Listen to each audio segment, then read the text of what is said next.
Fires a long one. Oh, Nothing but net. Oh, my goodness. Didn't see that coming. I'm diddly dee. Yeah. Hello, everyone. Welcome to another episode of All Nat, brought to you by OTS. I am your host, Natalie, but most people call me Nat. And because I know you tuned in for the last episode, you're already familiar and know my guest that I'm about to introduce. But I have SJ, who is a Dallas Mavs fan and also a fan or supporter of the Cleveland Cavaliers. And so we're going to get into it to focus specifically on the Cavs because the Warriors are going to be matching up with them this weekend. And the last time we played the Cavaliers, they were depleted because of COVID. So it ended up, I was looking forward to that game because it was like, oh, we're going to get to see Mobley and, all this stuff. And then he ended up like going into protocols and it just didn't end up being the game we expected. So I'm hoping for that to be this game. And I wanted to make sure I had someone on here who knew that team and understood them. So SJ was so grateful to like stick with me and talk some more basketball. And this episode, we're going to be focusing on the Cavs. So Warriors fans, you can understand what we should be expecting going into that matchup. So thank you, SJ, once again for joining us. Oh, thank you for keeping me on. And make sure you give SJ that follow on Twitter, and also check out her podcast 21 going on 77. She's just so smart and she's dope and she's Jamaican. Y'all know I'm Jamaican, so Jamaicans are dope, right? And she knows basketball and she's really cool. So definitely check her out. Don't hold it against her if you were listening to the last episode that she likes LeBron, the youth in this generation,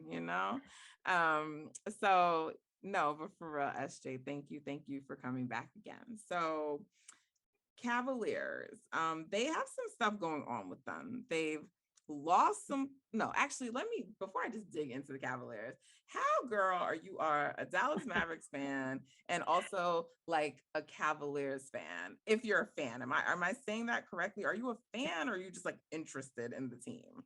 Okay, so I'm not a fan of the Okay. Cavaliers. So I won't. Yeah, I'm not gonna pretend this is like my team and all. No, I'm not a fan. I am an adopter. Like I like that you said You adopter. adopted them. Okay. I adopted them, and I mean I like the cat. Like when LeBron went back in his second stint, I was a real like following the Cavs real heavy. Then and since he's left, they haven't been good, and I keep up, or I try to keep up with like most teams, pretty much every team in the league.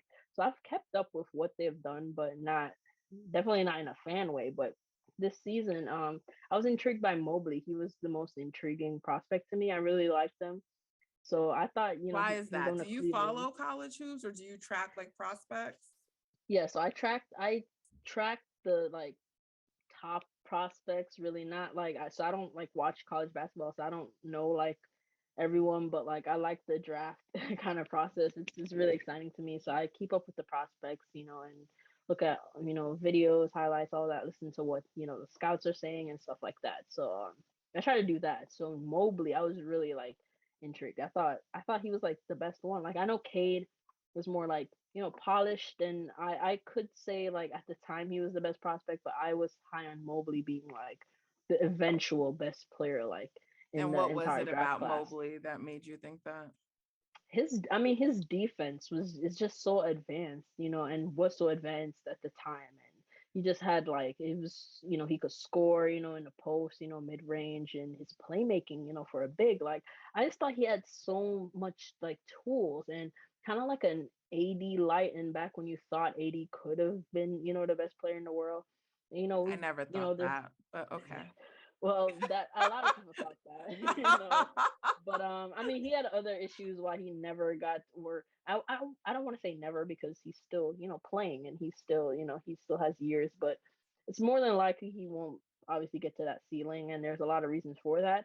But Mobley, him being so raw and young, you're not thinking about all the potential negative things he might run into. You're only thinking of his ceiling and whether or not he could reach it. And he has a good shot, man. Like I didn't think, watching him, he'd be so advanced, like with where he is. I thought he would be much more raw than he actually is. So the fact that he's not, in such a trying season too, it's really impressive. And I was just curious about their tall ball lineup. I know we got a lot of criticism when it was first announced, and I kept up with some Cavs things like beginning of the season. I think it was the president, either the president or the owner. I think it was the president. He was looking at the season as like playoffs or bust.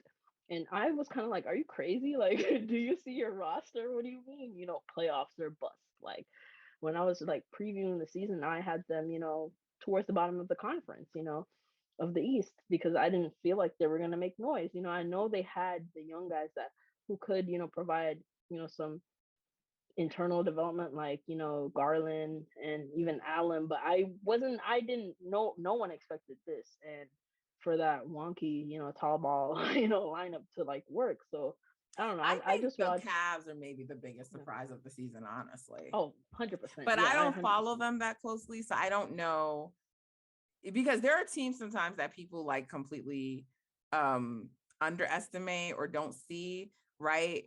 Like the Warriors, like that I just talked about on the last episode. So you should be going back to watch that episode to hear what we talked about. But I don't think that was, I think that was more wishful thinking is what I'm saying. Like to me, there were enough indicators there that they would have been good if people were paying attention. But I don't know enough about the Cavs to know, is that true? So is there any argument to make that people should have seen this, or is it really like no one thought this, like not even Cavs fans, not anybody? No. From what I've seen, and I at this point I follow a lot of Cavs fans now because I don't miss a game. Like that's how serious it's gotten. With me and the Cavs. Like I watch pretty much all their games. Really in tune with what they're doing, and even Cavs fans, they didn't see this coming, and no one did, because granted, a lot of us saw a jump from like Garland. A lot of people had him in like the MIP conversation, to start the season, and he should still be in the MIP conversation, but no one saw like Jared Allen, being like a borderline all-star player. When he got his extension, a lot of people said he was overpaid and he shouldn't have gotten that money. And now he's showing that, hey, my guy should have gotten that money. And Mobley, like I said, he was just really raw. I knew, like, I didn't think he'd be able to score that well. And granted, he's not averaging like 20 on the season. He's been averaging 20 his last 4 games, but he's at like 14 on the season.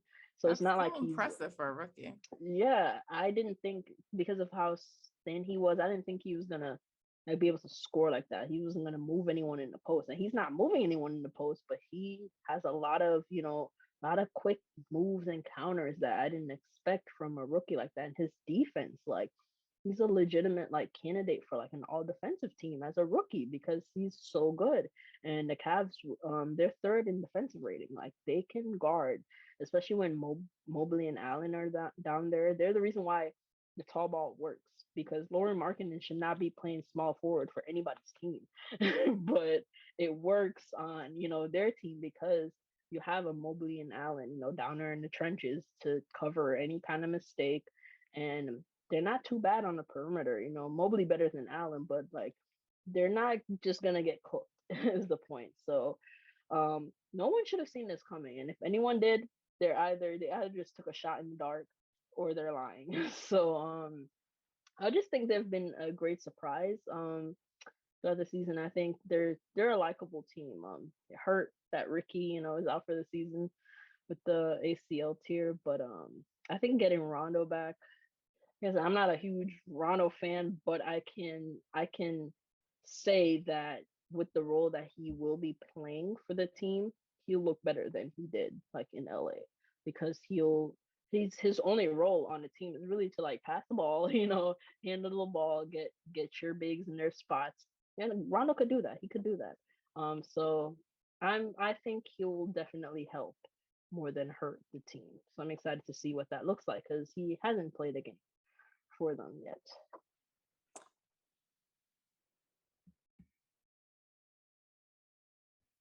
Okay, you said so many things I want to follow back up on, but you already touched on Rondo because I was going to ask, well, how do you feel about the Rondo signing? Because I was like, I think Rondo's actually going to help them because he's much more limited now. Like he's not as good of a defensive player as Ricky Rubio, but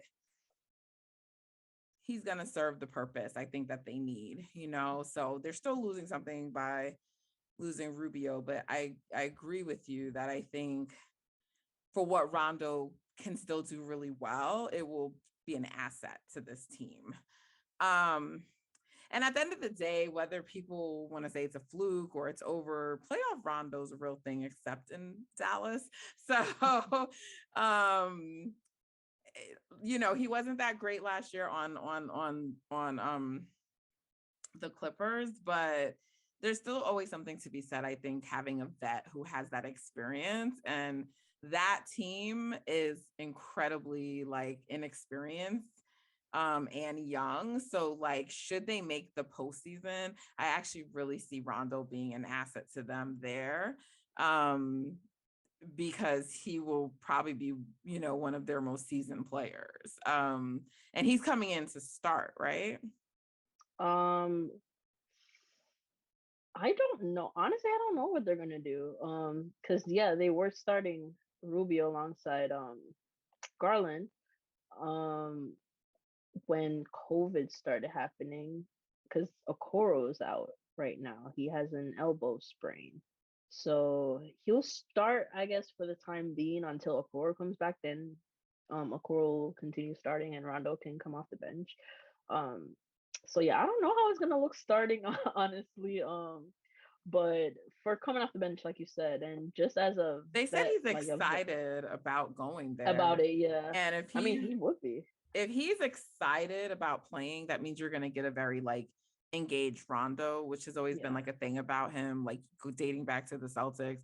Oh, he only like steps up for like TV games, and Yeah. that's why he's like better in the postseason. Like he gets really bored and he's not. So just the fact that he's excited to go there, because like, I mean, who's excited to go to Cleveland? Yeah.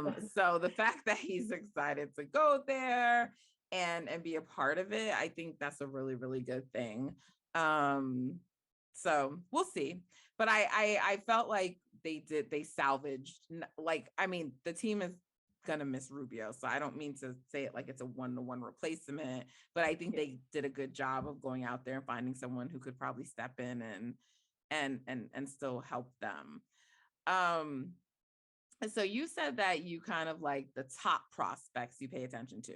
So I Yeah. don't know, for you, is top like 1 through 5, or would someone like Kaminga have been on your radar? Oh yeah, definitely. It's when I say top prospects, I would say first round like prospects. So most of the guys that go in the first round I'm familiar with.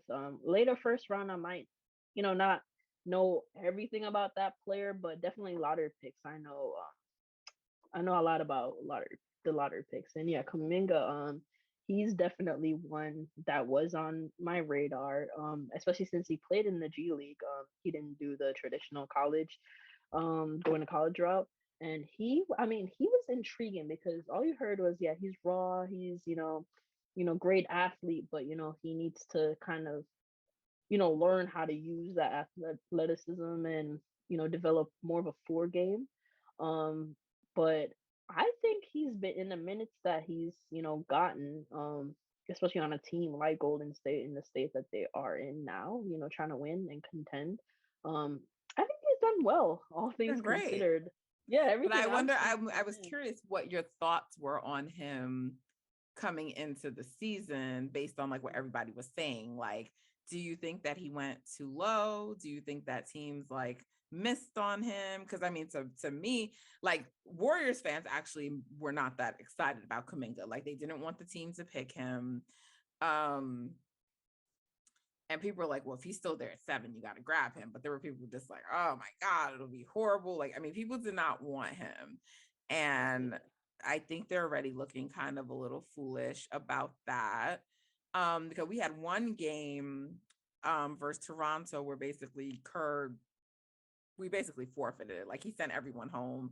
Like Steph didn't play, Dre didn't play, Wiggins didn't play, no one played, Andre didn't. And so Kuminga got to start and play that game, and like he kept up with Barnes, you know, and that like, you know, it was kind of like the rookie the rookie clash. And he played well. I mean, we lost very badly, but he put up like over 20. He hit like several threes in that game.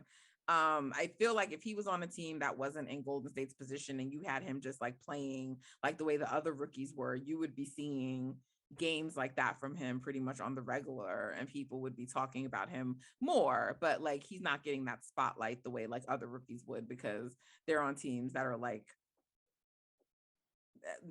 Barnes. I mean, Mobley's a little bit different because his team was actually good in like a surprising way, but like the rest of the teams were a lot of the draft picks went are like not good teams. So there's more like spotlight to shine on them. So he's been great for us. I think he's much better than people were anticipating already now. So yeah, I wanted to know like what you thought about Kuminga. Yeah, well, it's funny because I didn't want him in Golden State. Like when they picked him, I thought like for some of the reasons you were saying, like I wanted because he was so like I thought he was like so raw. I wanted him somewhere where he could get to play. And I know a lot of the talks surrounding Golden State and those picks for, trade the picks for, win now players. And I was saying that Golden State should do that. And I remember making the joke that like the Warriors superstars, like, Steph, Klay and Durant, all of them, they have like, or they seem to have the least, pull out of all superstars with their front office, because every time they, say they want something, it's like the front office does the opposite. I know Dre, not sure if Steph did, but I know Dre made, public comments saying that, we don't want them to keep the picks, we want someone else. Yeah, what he said was on a TNT broadcast, and he didn't quite say that, but he alluded to the idea that like picks aren't enough. Like picks with with them essentially, that's not going to be the formula, or it's not enough. Dre also said last night like he didn't think the team that was going to be that good. Steph is a little bit more. Steph was yielding some of his weight behind the scenes, and ultimately it's not really that they have like the least power, it's that Steph is not that star. He's not that kind of personality. Like Steph could yield the power and it will be done. He has that power, but he's not like that. He's a very like team guy. I'm gonna buy in, I'm gonna trust, I'm gonna go with what you're saying kind of a thing. And so that does annoy us as a fan base, because we're like, man, fuck this. Like, we want you at some times to be more like LeBron, but look at the Lakers right now. LeBron handpicked what's going on over there, and they're in shambles. So, it's kind of like when Jay-Z became the president of Def Jam, and then like the label didn't like really perform that well, and then he lost his job, like and all the many other artists who tried to run record labels and failed at it. Like sometimes artists don't make the best decision makers, and sometimes athletes shouldn't be running and making these kinds of decisions, right? And so in a way it all worked out well, but it's definitely not because he can't do it. He just doesn't, it's not his thing. Like Dre said, he's like, Steph could have stopped Kevin Durant coming to Golden State. Like that, all those things ultimately still rest with him. He's a very accommodating person, sometimes too much, but nonetheless, I digress. So what kind of team did you want? You wanted Kuminga to go to a team where he could like play, but like, was there a particular team you had in mind that you thought like you would have liked to have drafted him? So I thought he was going to OKC. When he was after so I thought Giddy took OKC. OKC took Giddy, right? Yeah. I was surprised by that. Granted, I like Giddy, but I thought he was going to OKC because the top like Barnes at 4 was surprising. I didn't think Toronto was done because they look like they need a guard. They look like they were gonna pick Suggs. So I thought Orlando was either gonna take Kaminga or Barnes. I thought that those were who they were looking at. But when Suggs fell and they took Suggs, I was like, okay, that makes sense. You know, you grab onto someone who you think it could be a steal. So I thought, okay, six, there's no way OKC's gonna, let him, pass by. And they picked Giddy. Granted, I like Giddy, especially as a prospect. I know a lot of people are low on him, but I like Giddy. So I was like, okay, sure, I guess. The guy who just had the triple double the other night, the Yeah, youngest against my ever. team, yeah, the youngest ever. Yeah, he's good. He's good. Knows how to play. But He's slow. That's the only thing. When I say slow, meaning like the way he moves on the court. Like yeah, I'm sure it's he's very played. methodical, but like when I watched him, I was like, nah, man, I'm happy we took Kaminga. Granted, that's not fair to him and it's one game, and he's a very talented player, but uh, Golden State for years has lacked in like athleticism. Yeah, So I didn't want another like slow, not super athletic guy. Like I didn't, that's not what yeah. I wanted on the I squad. mean, he says he models his game after Luca, and you can kind of, you could kind of see in bits. So yeah. I mean, granted, in hindsight now, I like the pick. Because one, it's so very annoying, but Golden State is set up very nicely, for not just now, but for the future as well. Because I do like Kuminga. I do like him. I think he's gonna be like, I like that they have him in the G League a bit, getting reps down there. He's producing. He was producing, with grown men, playing with grown men. Yeah, he's When he now was worked so raw. himself into the rotation. Not yet, Yeah, not yet like not yet consistent minutes. yeah, And not like, okay, we know this is when he's coming in, but he's getting play every game. And Kerr hmm has said like he's earned to be like in the rotation. So I don't think he's going to be going back to the G League anymore, but we do have to find a way to get him some more minutes. some minutes. Yeah, There's definitely certain matchups where he warrants the minutes. Because we his I mean, he fouls a bit much, but like he's also still like he's raw, but like his defensive potential is there. It's like very yeah, clear.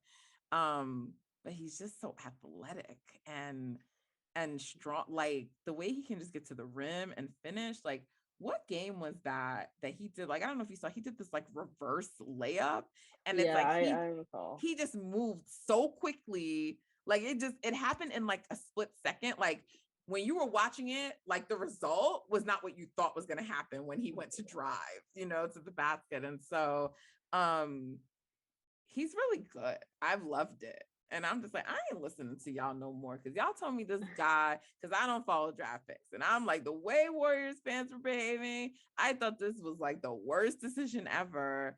And he's good.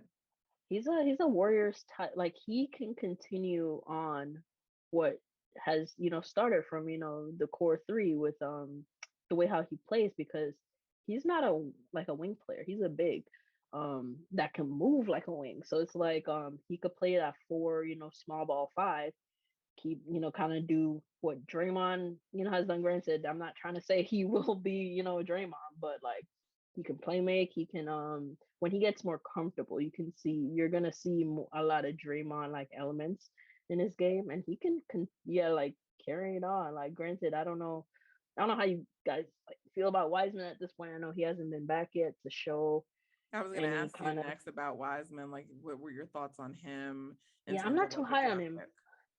I'm Now, not gonna lie, I'm not too high on was him. that based on like last season, or was that how you felt about him even as a prospect? As a prospect, I didn't feel he should have gone as like high as he did. I liked Okongwu over him. Like in terms of like bigs, I thought Okongwu was the best big in the draft. Just because I thought he was just more versatile than Wiseman. Wiseman was maybe a better, not maybe, but he was a better offensive prospect. But he didn't play. Like he had barely played, and he's a guy that has kind of barely played professionally, or even in college you only played a couple games, so it's just hard to me. He's a bit hard to evaluate because I feel like you can't be too harsh, because again, he hasn't really played, but at the same time, based on last season as well, he wasn't, it was hard for him in that system. So Yeah, but it was hard for him because of the way they utilized him. They didn't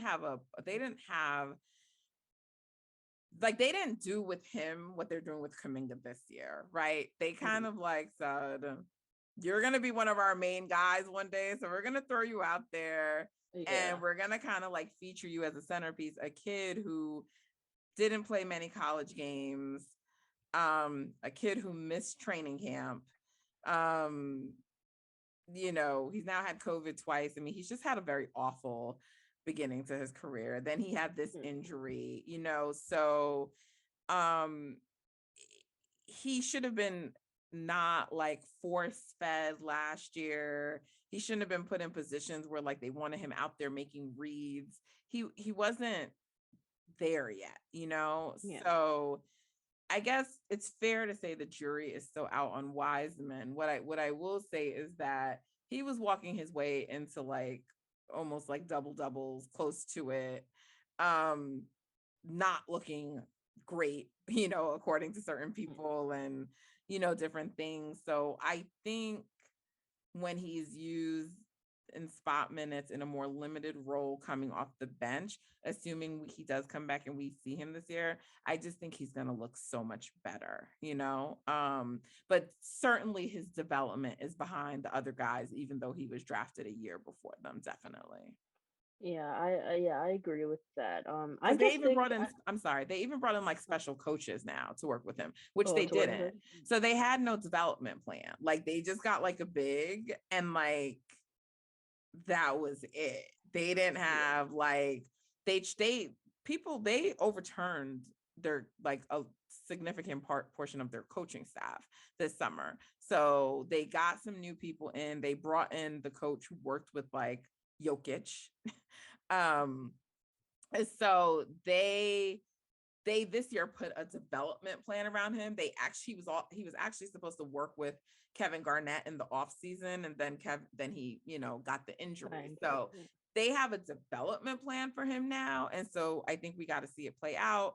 I don't have a problem with letting that happen because we don't need Wiseman right now, and so you have the luxury. To me, it's a luxury. You have the luxury of developing a lotto pick. Yeah. Whether people thought he went too high or not, you have the luxury of developing him and don't have to worry that you're spending time like working with him at a slow pace because he's not needed right now. Yeah, and I agree. Yeah, that's a great. They're in a great spot, like just all around. They're in a great spot because, yeah, Wiseman, like you said, they don't need him. A lot of people think they do, um, because they think Warriors lack of size is like an issue. I don't think it's like a real issue. I think even if you perceive it to be a weakness, they have like reinforcements if Wiseman turns into something. So I just think I think in hindsight everyone is like where they should be. Like Kuminga, I think even playing in the spot minutes, even though he's not playing like huge minutes, I think this will still help him like in the long run. He's really young. He's young, so he's not really in a rush. So yeah, I think I'm jealous. I can't lie. Like just that's why I was jokingly on like for the Mavs. I was like, oh, we should when we were going through like COVID and Luca missing. I was like, let's just tank. Like let's just do like let's just get a high pick, and just kind of like the Warriors. Like I feel like that season like the stuff were blessings in disguise. Like yeah, a ring would have been great, in that 2019 season. Obviously, that's the ultimate goal, winning. But with everything that happened, you guys got like 3 lottery picks just out of that whole situation. Yeah, so it's just yeah, I'm definitely jealous of that. Which my team, we're closer to like purgatory than like to contention in my opinion. But I just think all the rookies. I mean, I haven't the Thoughts only on one Moses that Moody? I was just gonna say the only one I haven't like seen a lot of is Moses Moody, and I was high on him. I thought he's just gonna be like, I think his ceiling is like elite role player, like that just elite Mhm. like level role player, like not I like think that's probably right. I think he hasn't had yeah I think he's a player that needs to get more reps, you know, and he hasn't been able to, and he's probably not going to at this point until next season. Until next, yeah, yeah. But he just has like elite star role player like all over him. I thought it about Franz Wagner. I might have undersold him a little bit because he looks like he might even sniff a couple All-Star games, but I don't know. He just gives off that vibe. Like he's like he can be, I think, a really good 3D kind of role player. I agree. One day. And he has nice, shooting stroke. Like he just needs the minutes, to like have a consistent rhythm. And he hasn't really gotten that opportunity. And he's long enough that he can be like, an acceptable wing and maybe help out on the defense. So I just don't think we're going to get to see that this year, but who knows? There's still half the season left, but we are really struggling to find guys who have been good this year, and we're like struggling to find them time. So it's only, I was about to say, yeah, he probably won't get minutes this year. It's only going to get harder. So you also mentioned, so I want to go back to Mobley for a second, because you talked about the fact that he might make a defensive team. I think he probably will make one. That's pretty impressive, right? As a rookie. Yeah. I mean, I don't know how the media is, really funny with rookies, and accolades sometimes. So I think he should, but I mean, I'm sure. You think he's the rookie of the year? At this point, yeah, I do. Just because just the impact. Like, I feel like rookie of the year in the past couple seasons has just been who puts up the best stats, because most of these rookies are on bad teams, like their teams are not good. And the ones that are playing a lot, they're playing a lot because their teams aren't good. So it's just who can put up the best stats, we'll pick that person. But he's putting up good stats, but he's also impacting the game at a different level for a rookie. Like, so it's not Mobley, because you said the Cavs have a top 3 defense, right? Yeah. So if not Mobley, then who? Because you cannot have a team Jared Allen with the top 3 defense and none of them make a defensive team. Yeah, it's him and Jared Allen, but I give the nod to him because, like, granted, advanced stats and all that, it's not all that, but if you look at the numbers, Mobley has a bigger impact, and just even eye test, Mobley's a bit more versatile. Like, he's better on the perimeter. Granted, I'm not knocking any of them on the perimeter. They're 2 7-foot guys, so I'm not expecting them to be locking down on the perimeter. But Mobley, he's comfortable doing that. He's a good rim protector. Jared Allen is a bit better, but it's close to being a wash, really. And just like defensive instincts, I think Mobley's a bit more versatile, so I'd give him like the nod there. But it's really insane, like night and day. Because last year, I remember the Cavs started off good defensively. Like, Andre Drummond was like really good defensively for some reason for like the first 10 games. I remember Larry Nance Jr. He was like the league leader in steals for like a good portion of the season. So they're playing good defense, and then they stopped playing Drummond, and it just got bad. Like, they became a bad defensive team. And now again this season it's sticking, like it has, stuck because they actually have the correct personnel. So I think he should make a defensive team, definitely. But if he doesn't make one, I have to see who took his spot. I'd have to see definitely who took his spot. You also had mentioned the MIP race earlier. Yeah. So who do you think are the front runners for that? I think I had Miles Bridges like for a good portion of the season, but he kind of fell off just slightly. But I still have him in the conversation. Ja, I think, is probably leading it at this point. You think so? Yeah, he's in. Like, I think it's a bit unfair that some of these like high picks get knocked for improvement, because yeah, you expect them to improve their top picks, but not all of them have to. So he's in his first 2 years. He's at like 17.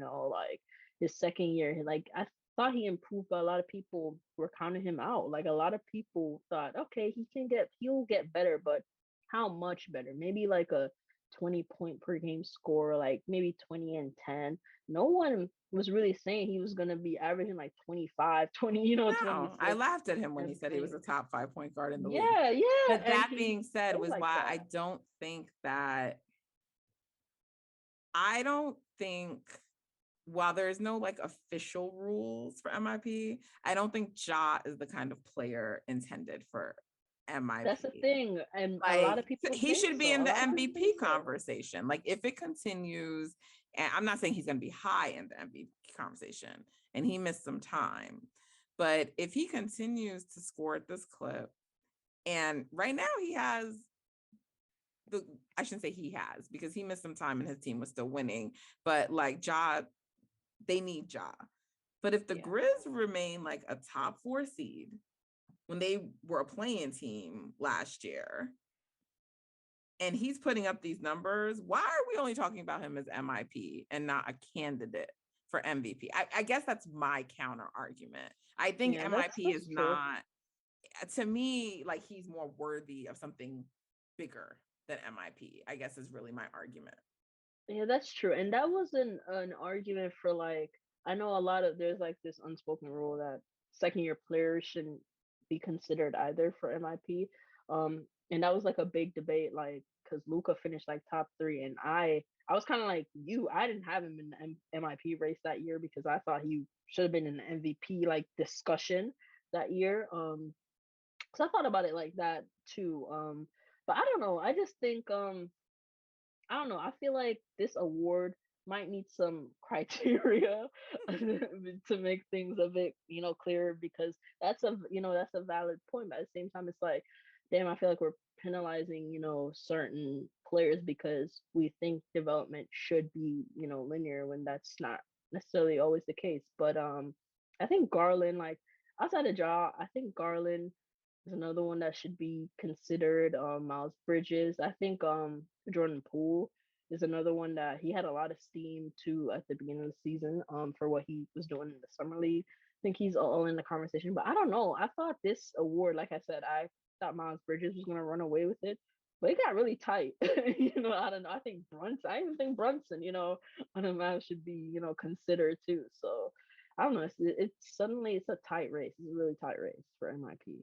Yeah, Jordan just had 32 last night, so he's who I'm rooting for. But Yeah. I think that Bridges probably still has a hold on it at the moment. Yeah. But I do agree with you that it's definitely because I think that when Poole is already now coming off the bench. I think they're like trying to get him ready for like when Klay comes back, which is imminent. So I think when he's coming off the bench consistently, I think he's going to have like a strong push because now he's going to be I think he's going to actually be more consistent. Like some of it with Jordan Poole, he's a little inconsistent, and I think that inconsistency has to do with having to play on the court with Steph because I think he's a little better with the ball in his hands, and so Mhm. he'll be able to kind of like just run that second unit. And so I think you're going to see he's going to still get the same number of minutes for the most part, Yeah. but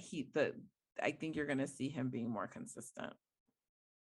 Yeah, that's fair. I think he'll be a just like Tyler Hero. They'll be in two conversations, MIP and six man of the year. I think I Hero think has 6 man locked though. I think he has it locked up too, but you never know. But yeah, he definitely has it locked And up. I But I don't can know if see Jordan will have played enough minutes at 6 man for at it. six. Like, Oh yeah, yeah, that's true. yeah, Yeah, it's like Brunson. Yeah, Brunson six man because that's done now. I mean, he's starting now, right. but yeah, yeah. So I don't know. It's just intriguing. All these different races at this point because I still think it's too early, but you can see the candidates narrowing down at this point. And so let's talk about All-Star, shall we? Um, I should have asked you about this on the last pod episode, but is Luca an All-Star this year? And should He's he a be reserve. to Okay. me. He shouldn't be a He's the reserve. starter. No, but that's the thing that I feel like we know this, but we still make a stink every single year. Like all-star starters, that is just a popularity contest. Like fans are voting for this, you know? Which is why So I think like Luca still has a very strong chance of being voted that's in what as a I think. starter. Yeah, I think he's gonna be. I think I there's a small part, not small. I do think he probably will be voted in as But a all of starter. that aside, should he be on the all-star team this year? Do you think he's had Yes. an all-star year? Yes, if we're lining up, because I'm looking at, because the West is mid. The West is very bad this year, especially in the middle. And if I'm listing all of the guards and all of the spots, I think he's a reserve. Is he like a lock? No, I don't think he's a lock. And if he were to miss the game, I wouldn't push back too hard. I wouldn't be, crying snub. But I do think I think he's played, like, granted he's missed some games, so maybe missed time is what is the ultimate killer. But I still think, like, that's the thing. He's still playing at an all-star like level. It's just that he's not playing at like the MVP level that people are trying to put in. He's not playing at that level. But all-star, yeah, I definitely think like he's still playing like 20, he's averaging 20, like 25, 8 and 8. Like, like I know numbers aren't everything, and people are gonna bring up Right. It's sort of similar plus to someone like minus. 80, right? Like he's not playing at like bubble 80, which I always thought was an Yeah. outlier, but he's still putting up all-star numbers. Yeah. Now, with him out now for a long time, I don't know that he's going to make an all-star game, but before he Yeah, went I doubt down, it. I was like, he's going to be an all-star because Yeah. like first of all, it's the Lakers and their fan base, so he's going to get a lot of votes, but also like he's still putting up all-star numbers even if it's not. Yeah, and we forget that, like, all this crying about snubbing and all of that, like, a lot of the smoke never gets directed to the coaches, and they're the ones voting on the reserves. Like, I never get it. So guys come out and they feel so disrespected, and they act like they have a gripe with the media, and I'm like, it's the coaches within the league that didn't vote you in. You know what I mean? So there's definitely maybe something there, within, like, within the league, that you're probably not highly regarded. So like, just based on that, I think coaches will vote him in just because of, they understand who he is at the end of the day. Like, they might not like see that he's not playing at the level he was, the past 2 seasons, but they still understand that, hey, this is still an all-star, caliber player. And that's, I just cannot. The crying is gonna be like, I mean, I don't care about the crying, like, but if he gets voted as a starter, oh my god, I already know what the comment. Like, even last year he was playing okay, but because we were Dame at should the have been a time, starter over I was him. about to say, we were the ninth seed at the time. I think Portland was like the sixth seed, and everyone wanted Dame to be a starter and all that. But I'm like, it's a popularity contest at the end of the day. Like, if you understand that, like, you wouldn't be this upset. You know what I mean? Like, so it's, Steph It is was always funny. gonna have. It was like the year when Russ averaged a triple double, but Steph started over him. People, I thought they were gonna have a heart attack. I'm like, oh, y'all really thought Steph wasn't gonna be a starter? Oh, okay. Yeah, I'm like, he always has that one spot locked up. Like, And by the way, as he long still as, had an incredible season. The fact that we won 67 games and Steph and Katie were both second team shows you how much fucking bias there was for that team and them joining up. 67 fucking wins, and Kevin and Steph were both second team. And people are just like, I mean, he's not playing at like his MVP level. Yeah, no shit, because he was the unanimous MVP. Like, do you expect him to play at that level every year? But you know what level he was matching? His 2015 MVP level, right? And so there was so much bias against us that year. I love that he started. I was like, fuck y'all. yeah, Fuck and that's how I y'all. was last year. No, that's how I was last year when I was crying about Dame. I'm like, y'all could cry, but at the end of the day, get your fans up. That's just how I felt. I was like, this is a popularity contest. Like, are we really doing Yeah. this? But Blazers this are a year, weak like, fan base. I mean, I don't know if the yeah. Mavs are either, but Luca has that whole European thing. Yeah, So that's the thing. Yeah, he's gonna have the European votes. Like, it's just like, if you understand that, like, to me, what's the point in like crying about it? Because y'all were crying that he wasn't starting. It's not like he was gonna get snubbed from the game. Everyone knew he was a lock. He was gonna play, and they barely played him anyway. Like, Luca doesn't really get huge minutes in those games. I don't even think the All-Star game, he's not like an All-Star game type player. Like he'll throw nice passes every once in a while, but he's not athletic. He's not doing anything crazy. He's not like a great shooter. So it's not like he's gonna be, like to me, he's not an all-star player anyway. So I'm not pressed over how many minutes he gets in the game or if he's starting or reserve. I don't care about any of that. But people do, and it's funny to see them crying. But I do think he's a reserve. He's definitely a reserve. Then How many that should be All-Stars that. should the Warriors get? Steph definitely. I'm. Here's the thing. I think.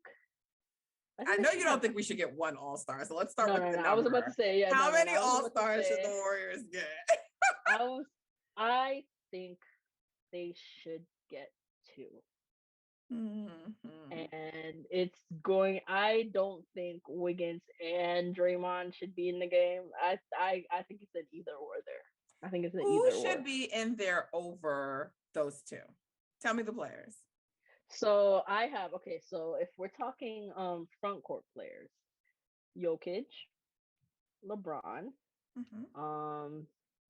I think Cat should be in See, there. that's my issue. Why should Cat be in there when his team is below 500? Because to me, I don't. So okay, so this is the thing. It's different for everyone's criteria, but for all NBA, I'm valuing record heavy. So if we're talking all NBA, I would have put like a Wiggins or a Draymond in over Cat for all Okay, NBA, but regardless let's of talk stats. impact.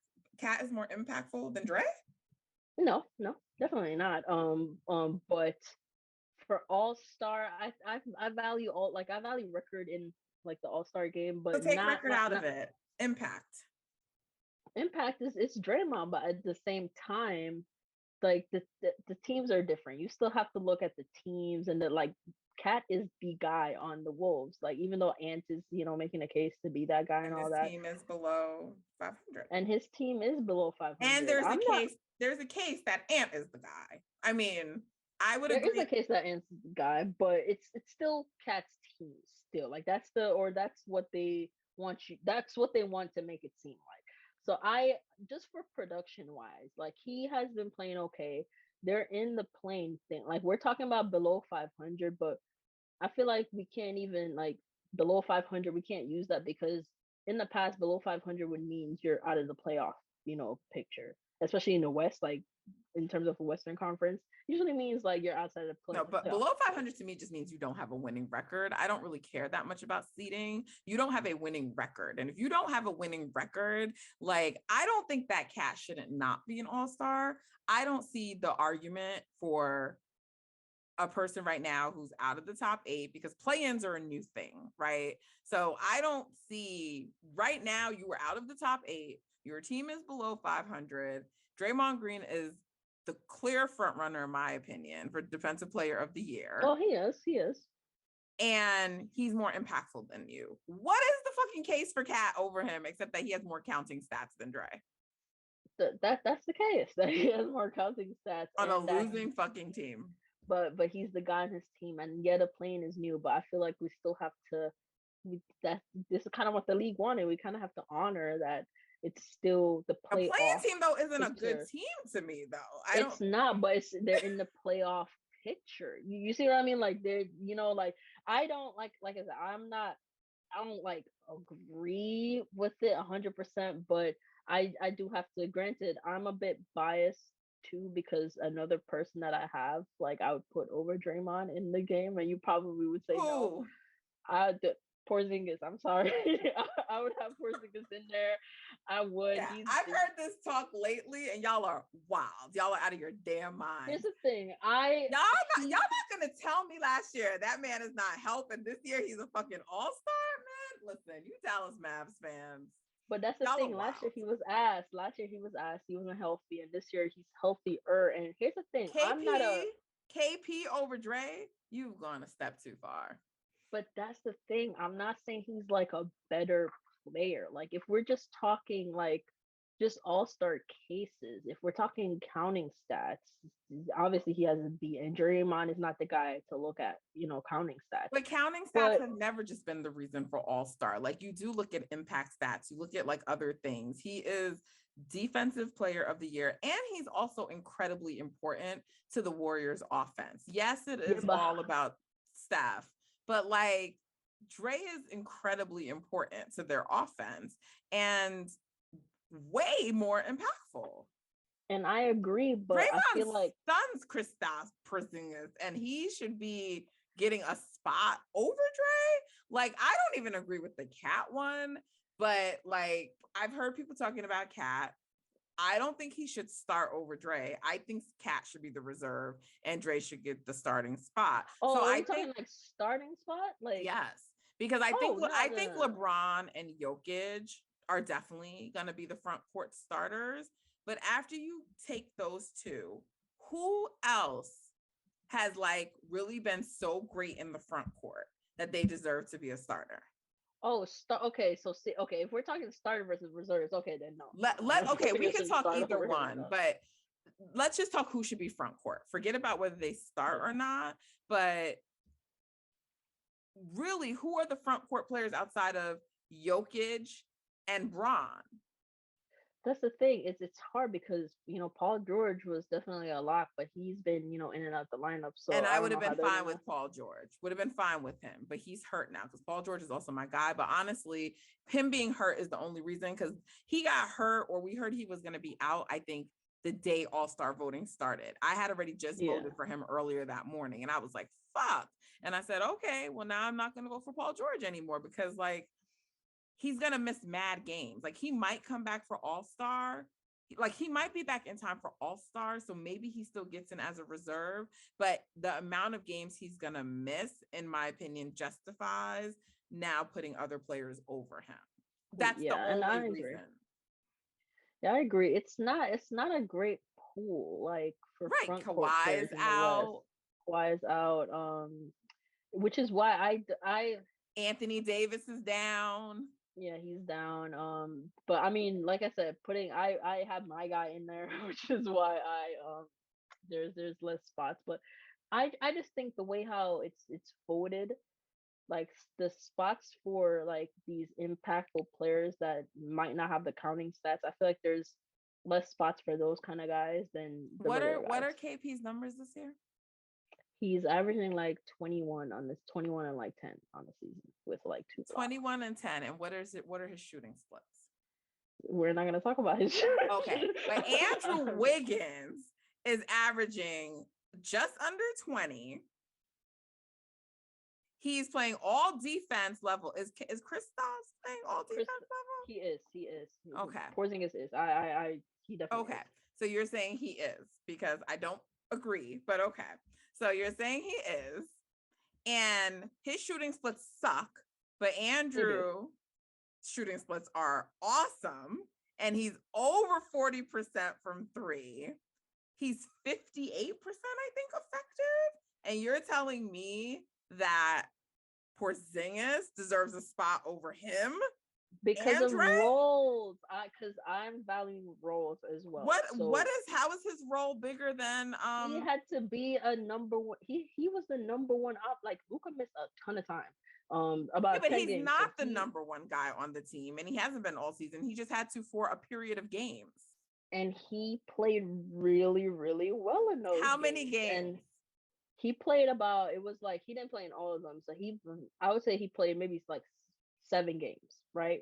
As like the guy. And even so for 7 games, you think his role is bigger, that he should be over Andrew, who is the Warriors' second leading scorer and guards the best player or the best wing player on the opposing team every game? But okay, so who's the second best player who's the second best player in the Warriors, or the second most important player in the Warriors? The second most important player on the Warriors is Draymond, but the second leading scorer on the Warriors is Andrew. So like the fact that Dre is second most important doesn't take away from how much Andrew is needed on the court. His role is substantial because Klay is not there. So he's Klay. And this is the constant debate with all Warriors teams, right? Who's second best? Is it Klay or is it Dre? It's a real debate. So like, we're all just saying it's Dre because Dre has already been proven and Andrew hasn't. But in terms of the role Andrew is playing, he's playing the Klay role. His role is substantial on the Warriors. Yeah, but his role is also heavily predicated on Steph as well, which is why, like as That's you alluded fine. to, he looks great because of But Steph that as well. he's doing what he's supposed to do. Chris And that's Porzingis right. is shooting like shit, and next to Luca, he can't even play with him. I mean, that's another thing. That's So why is another that better? Why does that make him better? Andrew's better but because he can play next to Steph, and when but he's he could getting play that next to time, Luca. he's shooting efficiently. But he has been great next to Luca this season. That's the Has thing. he? Like, Then why is he shooting so yeah, poorly? because he started the season shooting like the worst place I've ever seen. He started the season. I was like, what is this? That And was then next he to Luca. yes, when he started the season, first couple games. Okay. He started 2 games. This was 2 games. Then he got hurt. He got hurt after the second game of the season. He had a back injury. He was out for like 5 games or so. And he came back. When he came back from that back injury and Luca was playing, they looked great. Well, Luca was but Porzingis looked great. Like they were playing so well together. The first game back was that Boston game when Luca hit the game winner. Porzingis was playing great. And I was like, okay, I like what I'm seeing. And then they started to they dominated that game in Denver together. Both of them closing out the fourth quarter, and then Luca gets hurt.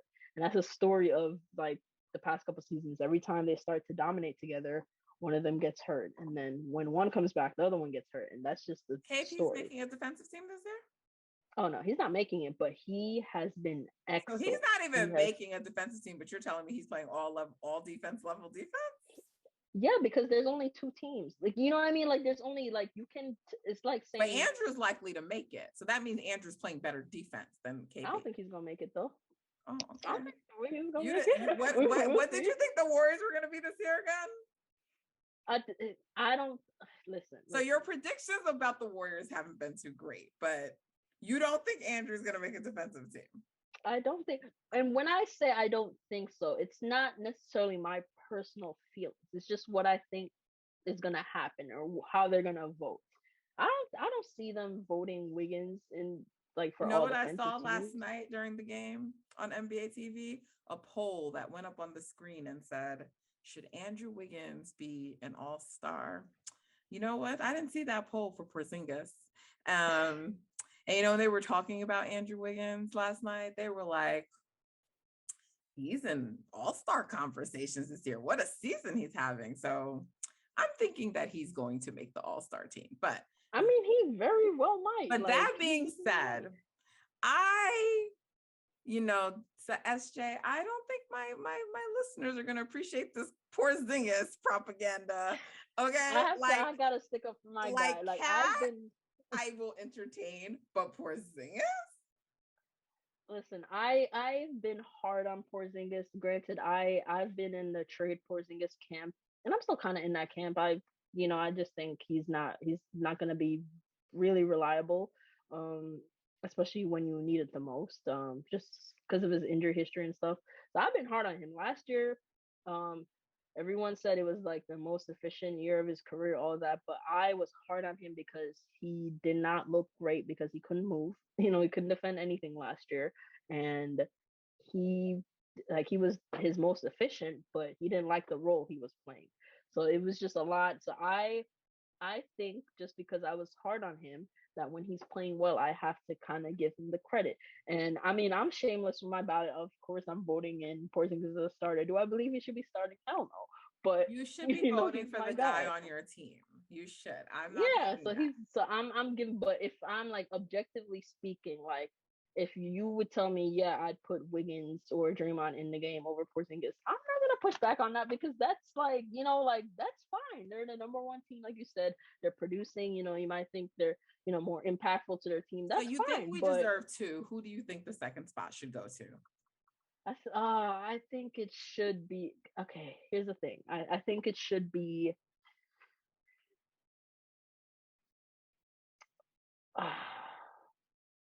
I was gonna say okay. This can't be that hard. Draymond. Okay. I'll say Draymond. That's the correct answer if it was just two, but it's gonna be three. If it's three, then that's fine. But I think let me give a warning to my listeners that this episode is recording before the Warriors play the Mavericks. So when Dre owns Porzingis again, and he looks crazy on defense in that game, don't hold it against SJ that she said that this man is defending well, okay? Because she said that without that game having been played, okay? And lucky for me, he won't play because he's in protocol. Oh, damn it. That's right. I forgot. Lucky for you. Golden State is just a bad matchup for him. It is a bad matchup for him. Oh, okay. It is a bad matchup for him. I won't lie about that. He's gonna be out, so I can't. Yeah, I won't lie about that. Yeah, we don't have. But we are gonna play you guys actually later in January because I'm having the Mavs Outsiders guys on, and I'm going to talk to them about this KP defense propaganda because this is wild to me. Okay. I'm telling you, he's been playing like we're 10th in defense. Like, how do you think we're 10th though? How do you think we're 10th right now? That's fair because it's not Luca. It's definitely not Luca. I don't watch the Mavs enough. I just know he ain't playing defense better than Andrew Wiggins. So, I mean, it's different. I think I don't like to compare like defense like that, like between like a big and like a wing like that. They play two different like defensive roles. So like Andrew Wiggins, he's guarding the best like wing player on the opposing team. Yeah. Porzingis, he's not doing that because he's not a wing, so he's also not as good of a defender. But how are you comparing like very easily? But they play two different roles on defense. Okay. It's like comparing like it's like saying, defenders all the time. Yeah, but it's like comparing Wiggins and like a Gobert. Like that's a weird like. Porzingis is closer to like defender, so we don't even need to talk about him.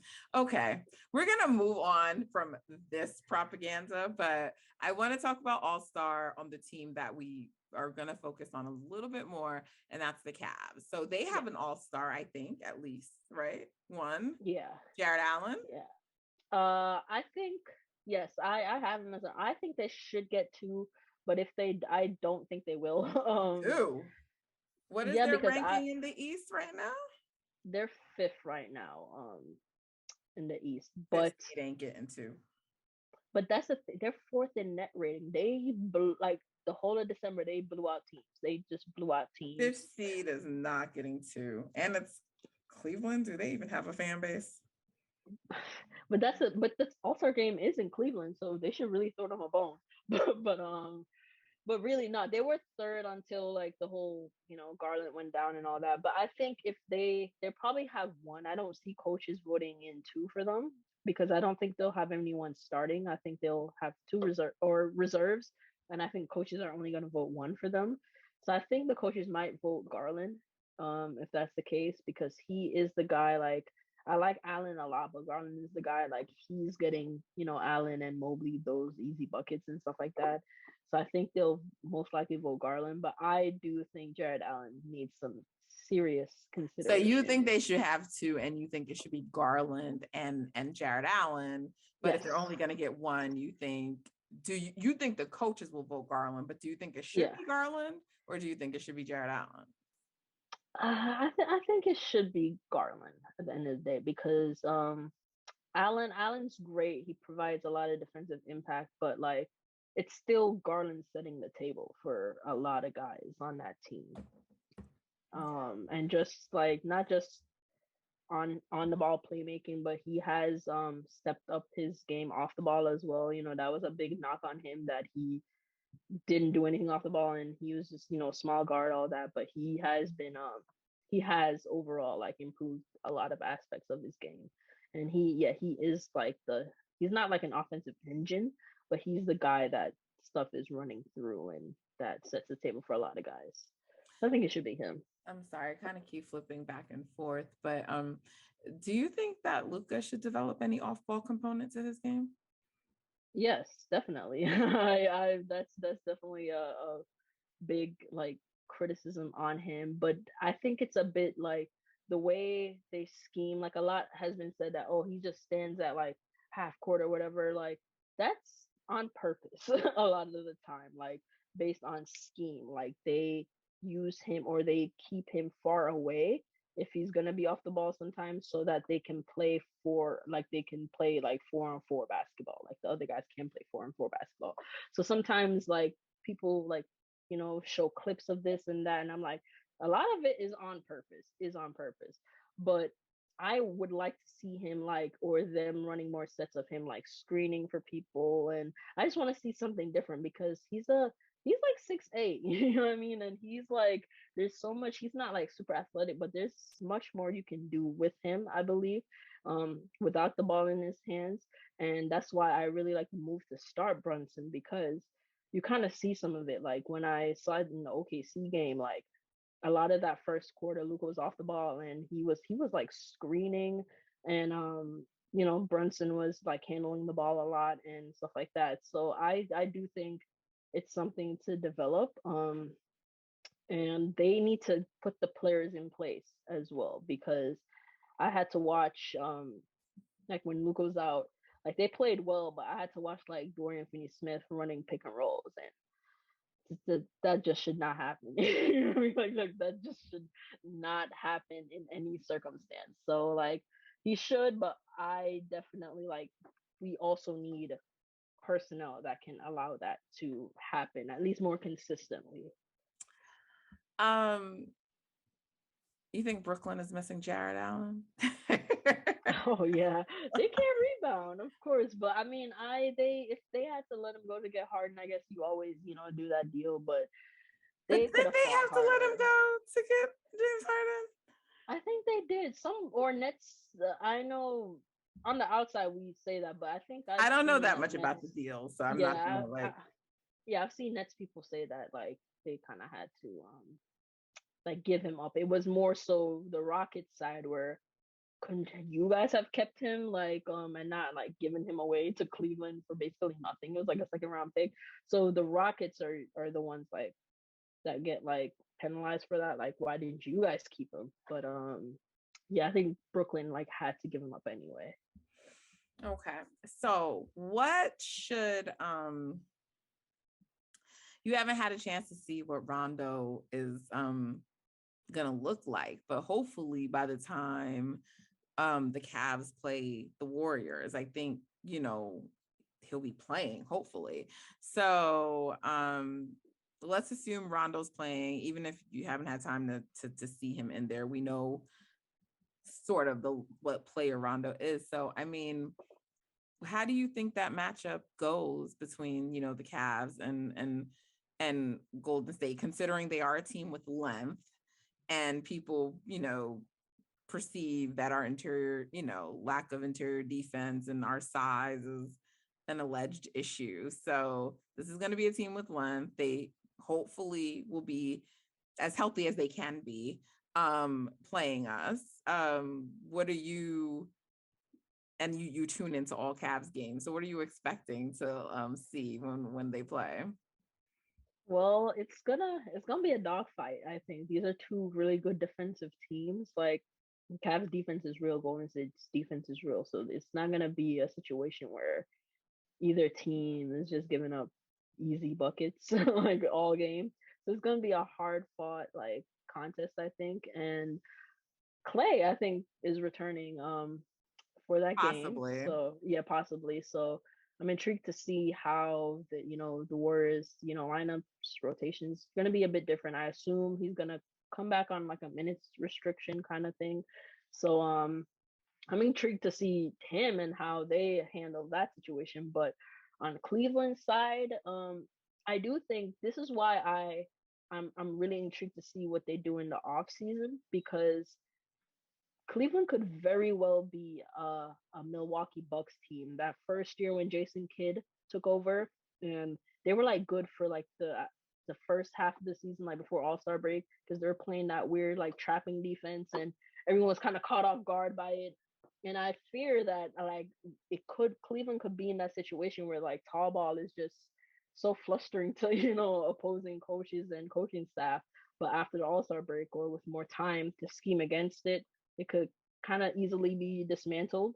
Even though I think this is a little bit different and it might stick, but I think the length might might fluster Golden State a bit to start the game. Maybe it just all depends, but I don't think it will be anything too crazy where Kerr and the other guys can adjust. Um but if Garland's back, I haven't seen the like most recent injury report to see if he cleared protocols, because last they had Kevin Pangos starting in the last couple games, and you could imagine how that has been going. But Yeah.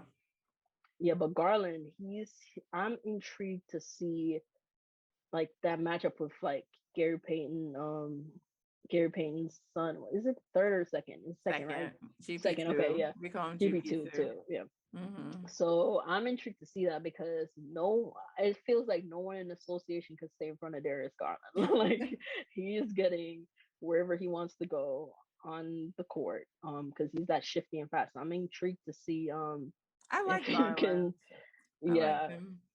yeah, he's a Steph Curry kind of disciple fan Is guy. he? So Smart guy. yeah. I didn't know that. SJ, Yeah, but join us, won't you? no, I gotta be a hater for the I gotta be a lightweight hater to keep my Brown fan integrity. But but nah, Darius Garland, I think if no one could check him, I think he might be a problem, because if he gets going, a lot of those bigs um can get going as well. Like, it's just Lob City. Like, the Cavs are like the new Lob City.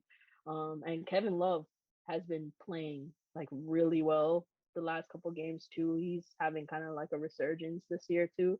So I just think the Cavs. It's amazing how when you're winning, how people want to play how you're basketball. I never your mood can understand why change. people think guys just forget how to play. I never believe that.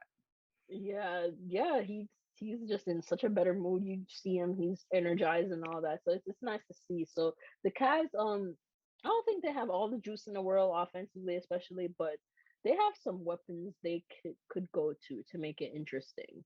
I definitely think it's gonna be a rock fight. And I'm intrigued to see this game. Really intrigued. So, I mean, if Klay is returning, it's obviously going to be like a really emotional night. Yeah. I kind of think they're going to like force feed him a little bit. Oh yeah. So it could just be a very interesting dynamic in the game, because it'll be like all about Klay. So we don't know. I actually don't think it makes sense to bring him back for that game, and this is also not the second time they've reported. They had never been so specific with a game before, but I think last time the report was like, oh, Klay could be back as soon as like this month, December, or later this month. And then all these ticket prices went up, and then he didn't come back in December. So this time they put like a possible game out there, but just from a logistical standpoint, I'm sure like if he's ready to go, there's an idea that like he's ready, just let him play. But logistically, it's weird to me, because he would come and play, and then they go on the road to play Milwaukee, Chicago. It's like all these, and in fact, that Milwaukee Chicago game is a back-to-back, I believe. But I forget who like all the other teams are in there. But I think there's 3 or 4 games.